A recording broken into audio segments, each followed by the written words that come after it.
Hi mga boss, kamusta kayo? So ayan, meron tayong tanggap ngayon. Isang Infinix. Ayan.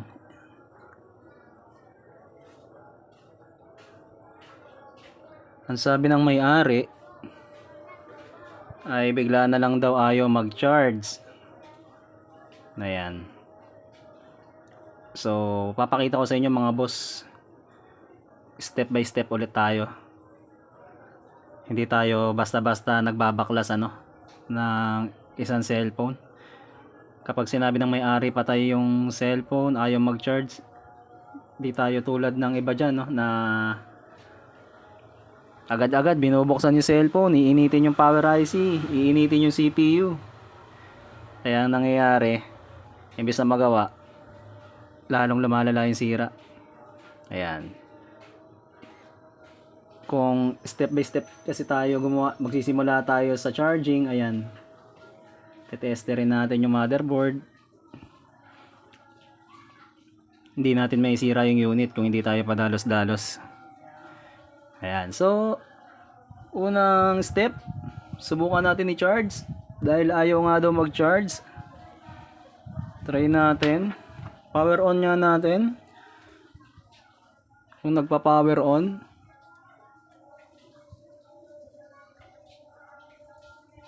Oh, nagpa-power on naman siya mga boss. Paano hindi nagcha-charge?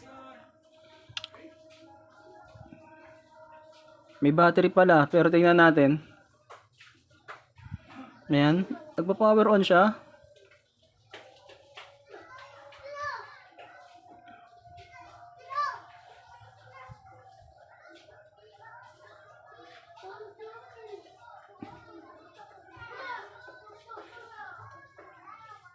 Ayan, nagbukas naman.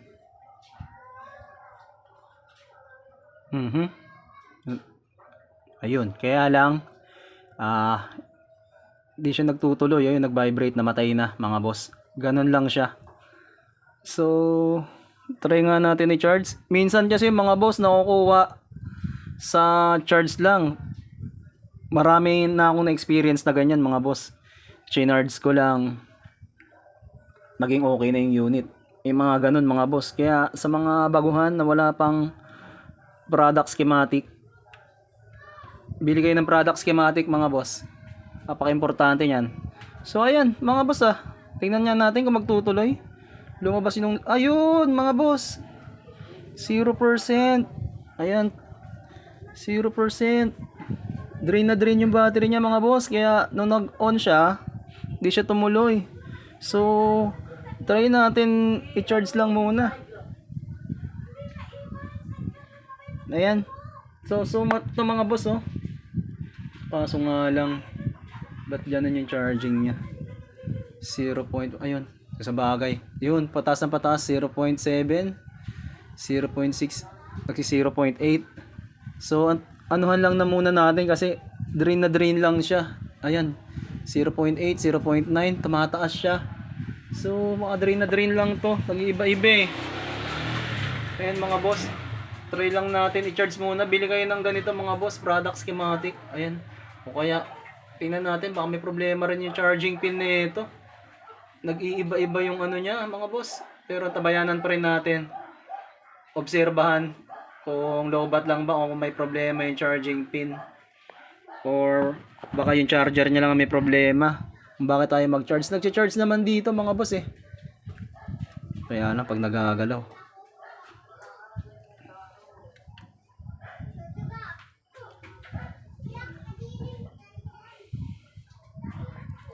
Ayan, 0%. So try muna natin i-charge mga boss. Balikan natin kung magna-normal yung battery. Ayan 0%. Balikan natin mamaya mga boss. Babad muna natin sa charging. So ayan mga boss. Ayan, ang ingay, may motor sa labas. Ayaw niya talaga mag-charge mga boss. Pasensya na kayo, maingay. Maaga pa kasi. Wala pa atang 7 PM. Kaya na mahirap kapag gumagawa tayo ng maaga pa, kaya kalimitan mga boss gumagawa ako mga alaaning oras na eh. Madalas madaling araw pa nga pag nagigising ako. So yan ang hirap talaga kapag masyado tayo maaga pa, marami pang tao, yan ang ingay ng motor sa labas. So di talaga siya nagcha-charge mga boss. Ayan, papatay-patay yung ampere na pumapasok sa kanya, 0.1. Tapos bumaba ng ganun, 0.1 na lang yung pumapasok, tapos nawawala. So pwede na natin buksan mga boss. Tingnan natin yung, at least may clue na tayo mga boss, ano. Ayan. Ayan, umulan pa. Bigla pang umulan mga boss. So tingnan natin kung hindi sinasikwat, kung magkasama yung takip niya. Meron kasing magkabukod eh, meron pandikit. So ito, tingnan natin kung masisikwat agad natin. Ayan, may SIM card dito, SIM gamit niya.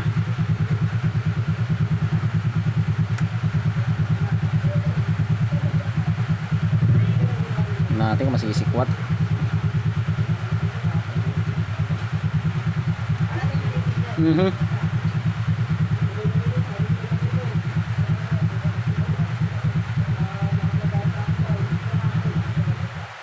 Mukhang hindi naman. Oh, ipata na bubuksan ito ah. Matigas pa mga boss.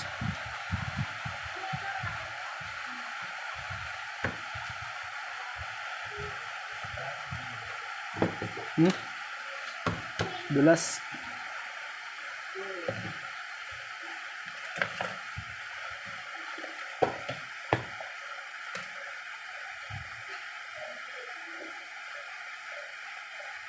Paluktot na tong ano ko. Nansisikwat ko kasi ng kwan. Matitigas eh. Ayan.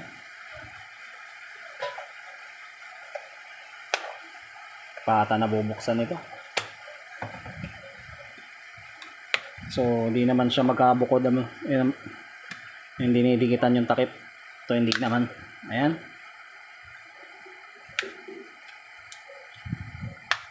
Medyo tigas lang. Ayan, nalaglag yung mga power button. So sariwang sariwa pa nga mga boss. Ako pa lang ang nakapagbukas. Pa siya nabubuksan. Ito yung maganda kapag fresh yung unit, di pa napakilaman na ng ibang technician, mas madali natin magawa.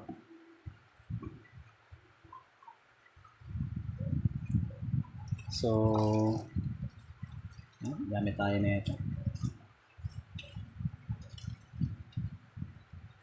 Then magte-test pa rin tayo mga boss.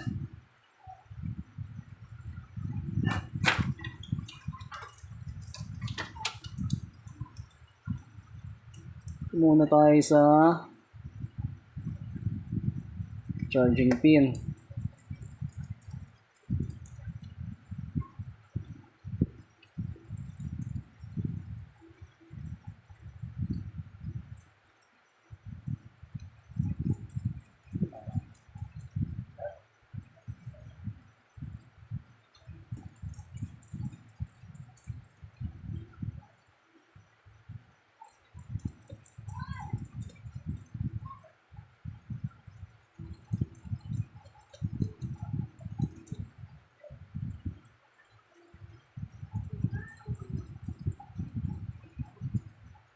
Ayan, biglang umulan. Ibagyo ba? Kasi nakakapanood ng mga balita mga boss.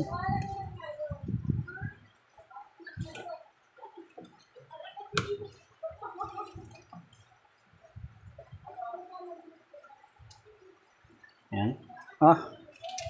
Yung sale. Pero pa palang isa. Ayun yung may sale. Yung nakapansin.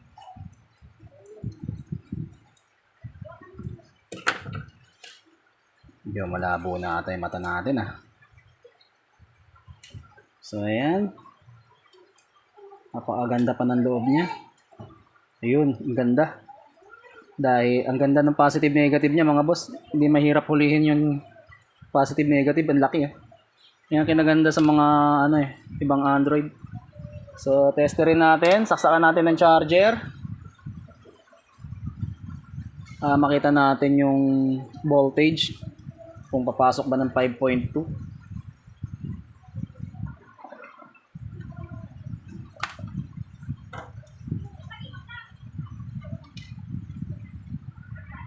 Ayan, pakita ko sa inyo yung taba. Ano ng mga boss. Baba nga natin. Para sa inyo, baba natin yung tester. Ayan. Kalawit lang naman dun yan.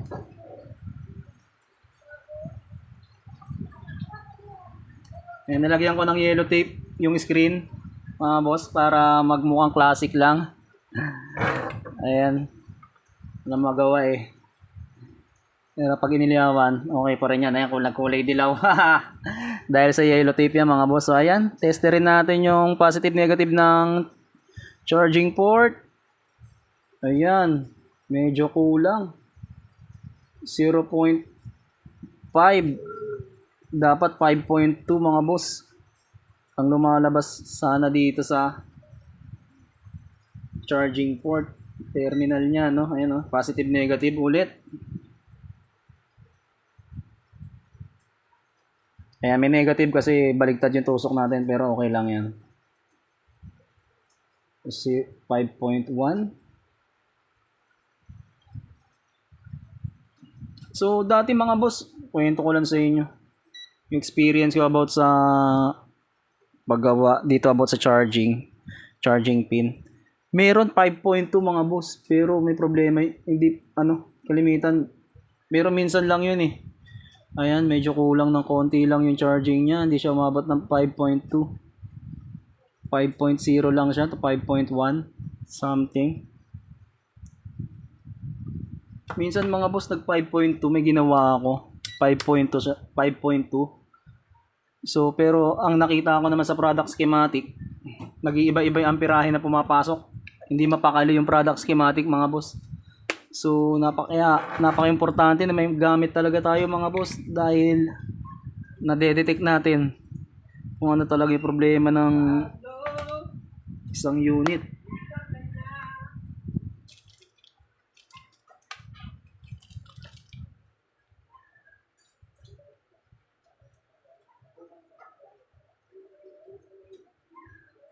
Makahinang yung vibrator niya.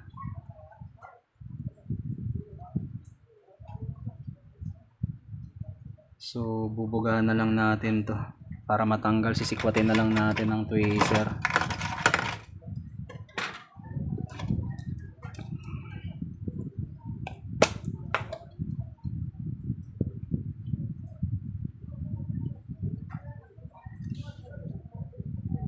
Ano yung vibrator? Bugahan natin.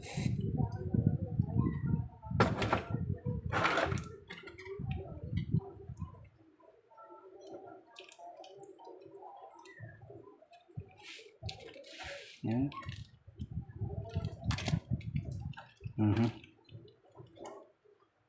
Ingat lang mga boss.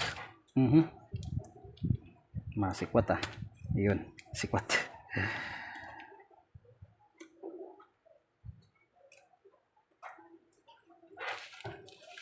Then itong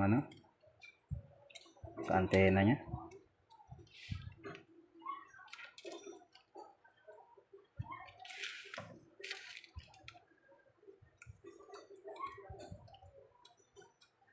Yan, dahan-dahan lang. Yan, natanggal yung mga rubber. Mga goma ng jack. Ito muna natin.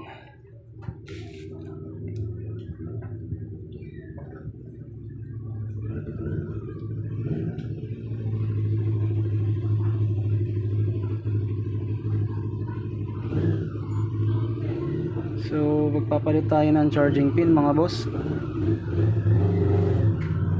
Hanap tayo ng charging pin.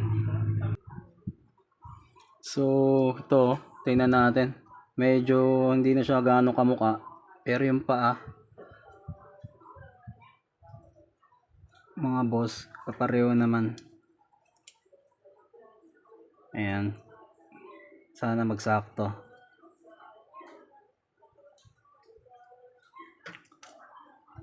So ayan, gamit tayo ng pansipit.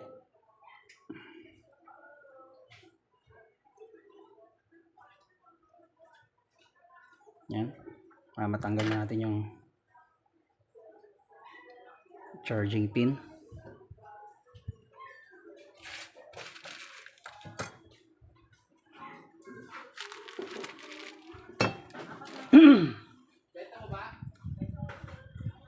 Then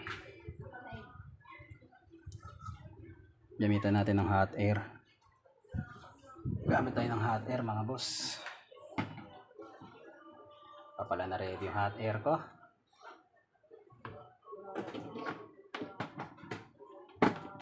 Ayan.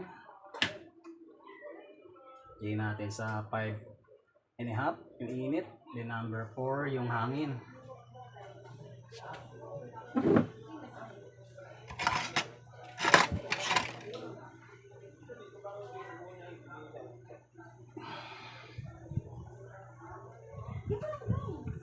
Tapos lagyan natin ng flux para maganda yung pagkakabunot.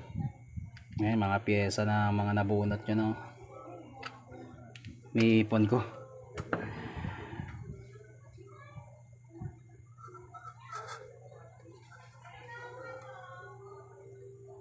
Yan. Bunutin natin pag ganun. Okay.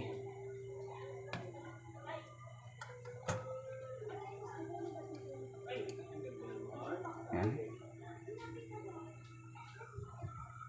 So, lagyan natin ng konting flux.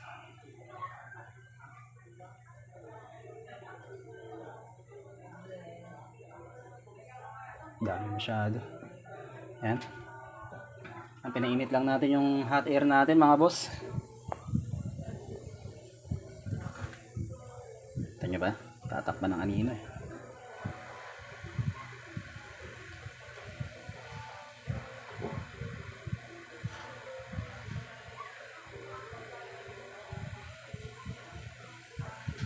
Yan.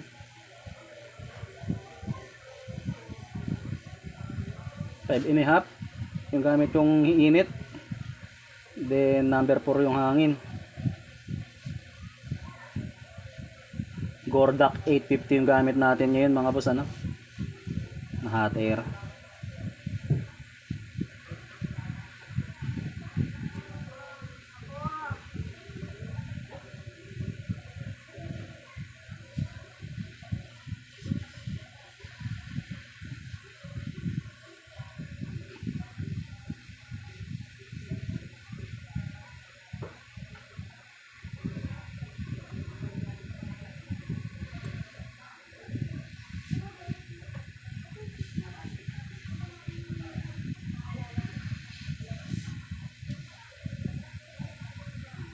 Yan. Uy, sagi. Yan siya na mga boss. Tamaan lang. Ayan, nabunot na natin. Suabe. So,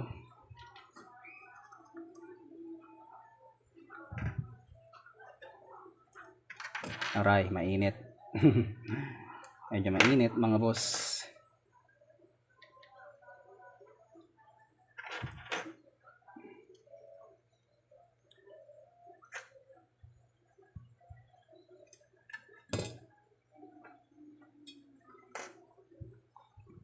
Palamigin muna natin. Mainit-init pa eh. So ayan mga boss, malamig na. Gamit tayo ng microscope mga boss. Para swabing-swabe yung lilinisan kasi natin ito para kumapit yung paa mga boss. Kailangan yung 4 na paa na yun, mabutas natin. Kailangan natin mabutas to. Ayan.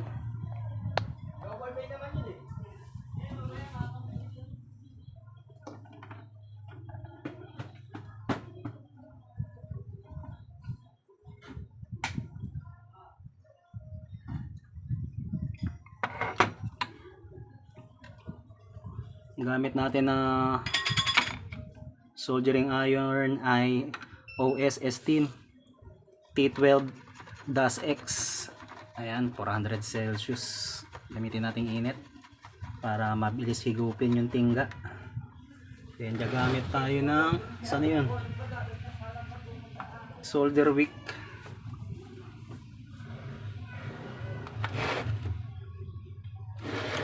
Nawala isang solder wick ko mga boss. Ito pala. So ayan. Kaya natin ang flux. Maganda yung ay mga boss, kita nyo ba? Ayan.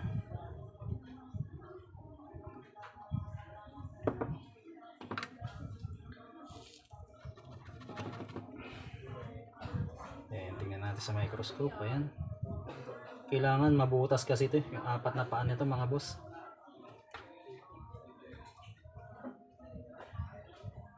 Para maganda yung pagkakalapag.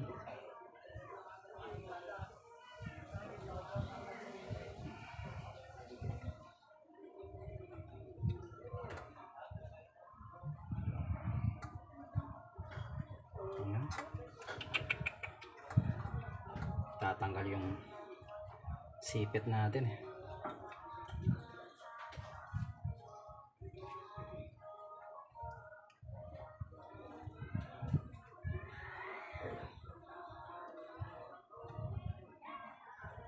Gumagalaw yung ano, magdaan kasi.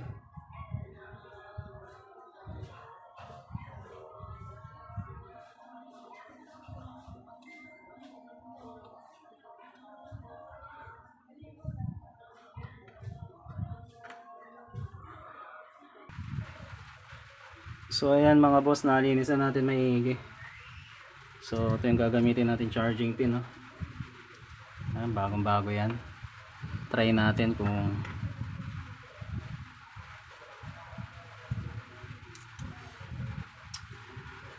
pwede. Pero sa tingin ko pwede naman to mga boss. Ayan.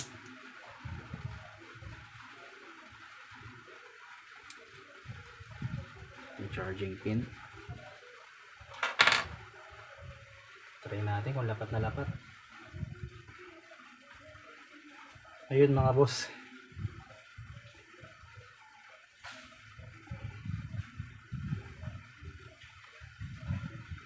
Pang okay naman.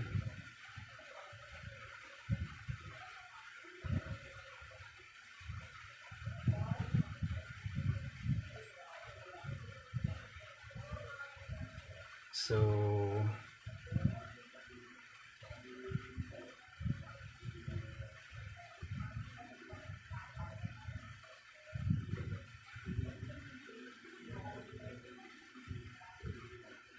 hinangan na natin. Ayan, kuha tayo ng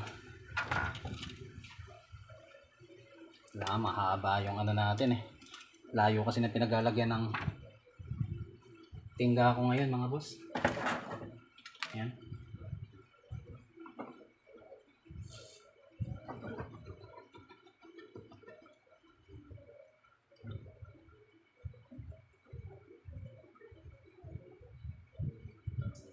Phew! Lumikit sa daliri ko saglit. Bayan. So, ganito muna natin yung position patagilid.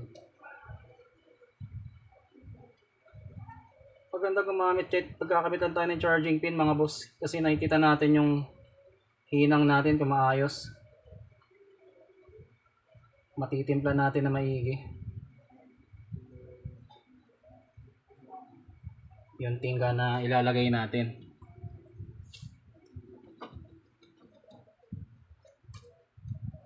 Swak na swak pagka ginamitan natin ng microscope. Madikit, dumidikit yung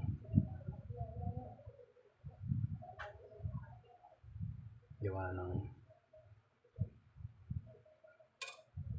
i-flux ata yung kamay ko. Ayan.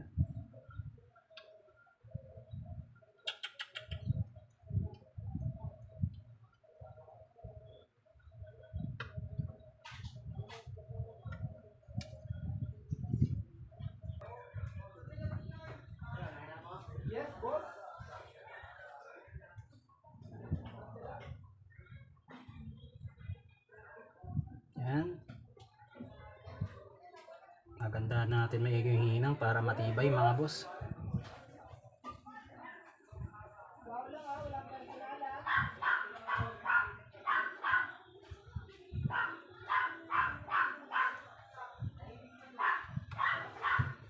Yan, napakaganda. Iba talaga pag gumagamit ang microscope mga boss. Matatansya natin yung tingga na lalagay natin. So ayan, linisan natin. Hudson Pure Reducer pa rin yung gamit natin. Cotton buds.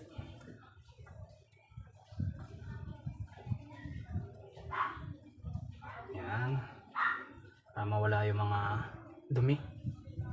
Mga plaques.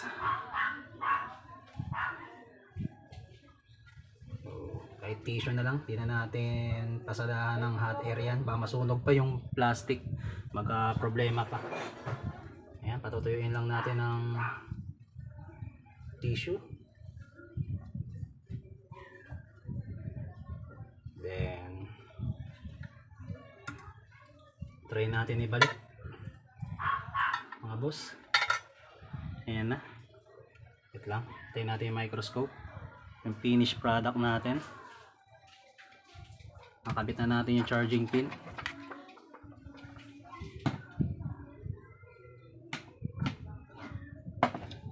So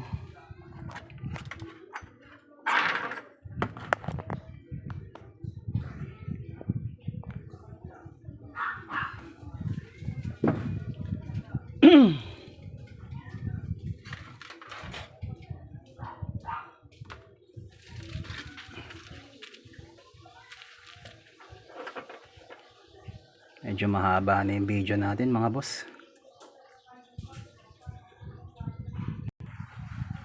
So ayan,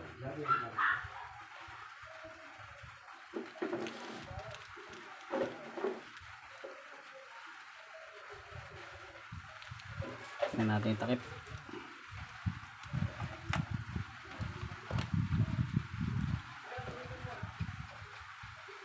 Para masubukan na natin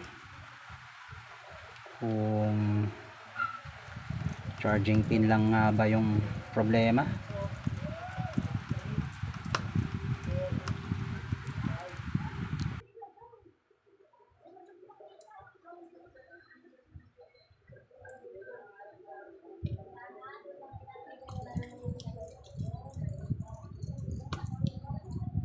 So ayan, try natin i-charge ulit mga boss. Kasi kanina hindi nagtutuloy yung charging niya kahit binabad na natin. So di ko muna binalik yung takip mga boss.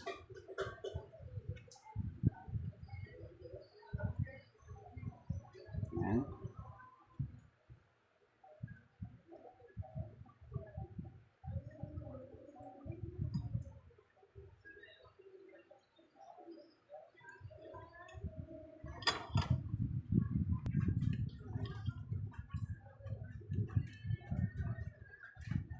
Ayan. Ayun. Kanina hindi siya kumakain ng ganong amperahe. 1.1 ampere. And then 0% pa rin siya mga boss dahil kakasaksak nga lang natin. So ayun, 1.9. So ang ganda ng charging niya mga boss. 1.6, nag-iba-iba rin. Pero di katulad kanina na napakababa ng amperahe mga boss. Di siya umaabot ng 1.0. So, charge muna natin mga boss. Ayan, 0 pa lang siya oh. Try natin munang ibabad kung magtutuloy na yung charging niya. So, ayan mga boss, ang ganda na ng charging niya. So, tingnan natin sa product schematic mga boss. Kanina hindi umaabot ng ganyan. Yung amperahe na pumapasok, ayan sa number 1. 2.0 mga boss. So, napakaganda nang pumapasok na amperahe kasi lobat na lobat mga boss. Kaya 2.0 yung pumapasok. Napakalakas ng amperahe. So, kanina 0% lang siya mga boss. Ngayon, tingnan natin kung ilang percent na. Binabad ko lang ng kaunti.